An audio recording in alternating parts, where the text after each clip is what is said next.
Almost none of the money in the world actually exists. Most of it isn't paper or coins. It's just numbers on a screen, held together by nothing but trust. Pull a banknote out of your pocket. It's cotton and ink.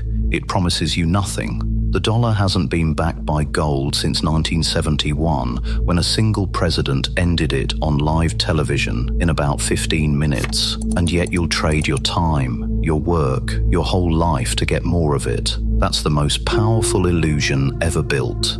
So, if you've ever felt like the rules of money are written by someone you can't see, you're not paranoid. You're right. Because money was never really about value. It was about control. This is how that happened. And who's rewriting the rules right now? Go back to the beginning, before banks, before coins, before money of any kind. You raise goats and you need grain. So you find a farmer, but he doesn't want a goat. Economists call this the double coincidence of wants. To trade, both people must want exactly what the other has at exactly the same moment. It almost never happens. The textbooks say money was invented to fix this, but here's what they leave out. The anthropologist David Graeber went looking for one society that actually ran on pure barter, and in 5,000 years of records couldn't find a single one. Before cash, there were debts, favors, I'll owe you. Money didn't replace barter, it replaced memory. And the day we started writing those memories down, power itself changed hands. For thousands of years, money wasn't printed. It was just the thing everyone wanted. Cattle, grain, salt. So valuable, the Romans built a word around it. It's why we still say salary. And shells, tiny cowrie shells from the Indian Ocean, became hard currency across Africa, India, and China, and stayed money for over 1,000 years because they were durable, portable, and almost impossible to fake. A seashell outlasted nearly every coin and empire that came after it.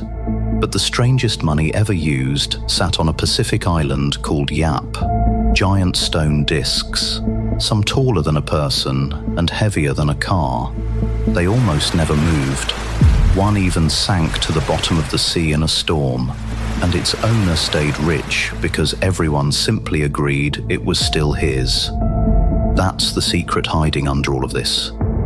Money was never the object. It was the agreement about the object.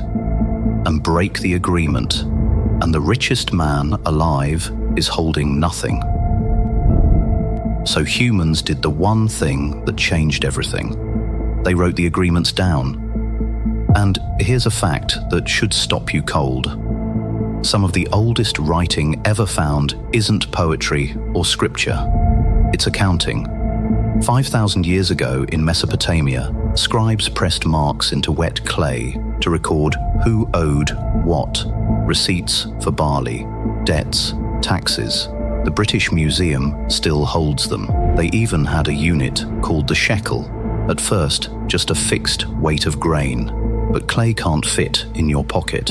So around 600 BC, in a kingdom called Lydia, someone solved it and accidentally changed civilization. They stamped electrum, a natural blend of gold and silver, with the mark of the king. That stamp was everything. You no longer had to weigh the metal or trust the stranger in front of you, only the king. Value could finally travel, and whoever controlled the stamp controlled the money. Empires were about to learn that lesson very well. If this is rewiring how you see money, take a second to subscribe. It genuinely helps. Now, it's about to get bigger. Coins ruled for 1,000 years, but they had one fatal flaw. They were heavy. A fortune literally weighed a fortune, and moving it meant you could be robbed. The fix didn't come from Rome or Greece, it came from China. 1,000 years ago, under the Song dynasty, merchants tired of hauling iron coins by the cartload left them with someone they trusted and carried a paper receipt instead. They called it jiaozi, the first money in history worth nothing on its own, pure promise. When Marco Polo brought the idea to Europe, people called him a liar. Paper as well sounded insane. Europe took almost 600 more years to try, and when it did, in 1661, the first European bank to print notes printed too many and collapsed within years. The lesson money never forgets. Paper is only ever worth the discipline behind it. The whole modern world is still betting on that promise. To keep that promise honest, the world chained money to something it couldn't fake: gold. Your banknote was a claim. Hand it to a bank. Walk out with metal. That chain was the only thing stopping governments from printing whatever they wanted. After World War II, every major economy signed onto one system. At a hotel called Bretton Woods in 1944, the dollar locked to gold at $35 an ounce. Every other currency locked to the dollar. The dollar was, literally, as good as gold. And then, one Sunday night, it ended. August 15th, 1971.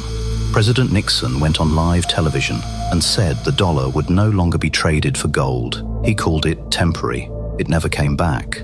In 15 minutes, the anchor that held money steady for centuries was cut, and every currency on Earth began to float on nothing but belief. You are living in the world that speech created. So what holds money up now, if not gold? One word: trust. That's the whole answer. Modern money works for one reason. Everyone believes it'll still be worth something tomorrow. Economists call it fiat, Latin for let it be done. Money, because the government says so, and we all agree to play along. When that belief holds, it's invisible, but when it cracks, it doesn't crack slowly. In 1923, Germany printed money to pay its debts, and prices doubled every few days. People burned banknotes for heat because cash was cheaper than firewood, and children stacked worthless bricks of money like toy blocks. In 2008, Zimbabwe printed a single $100 trillion note that couldn't buy a loaf of bread. Here's what nobody likes to say out loud: the money in your wallet has no flaw. It works until the day enough people decide it doesn't. Then it's just paper again, remembering what it always was. That's not history. It's built into every currency you've ever held. Which brings us to now, the strangest chapter yet, because money is doing something it never has before. It's vanishing. In 1950, a man forgot his wallet at dinner and invented the credit card. 8 years later came the card that would become Visa, and suddenly you could spend money you didn't even have. Cash dissolved into plastic, then into phones. In Kenya, millions skipped banks entirely and sent money by text. And then in 2008, the year Zimbabwe's money died, someone who has never been identified, calling themselves Satoshi Nakamoto, published 9 pages proposing the impossible.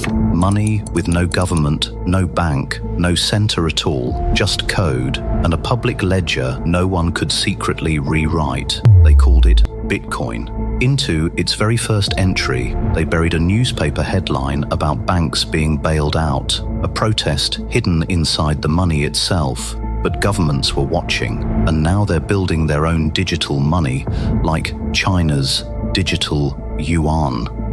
Currency that can be tracked, frozen, even programmed to control what you're allowed to buy. So look at that banknote one last time. For 5,000 years, money has been a story we agree to believe. And whoever writes the story holds the power. Shells, to coins, to paper, to code, which leaves one question now pointed straight at you. When money becomes pure information, who controls the ledger? If this changed how you see the cash in your pocket, subscribe. That's exactly what we do here. I'll see you in the next one.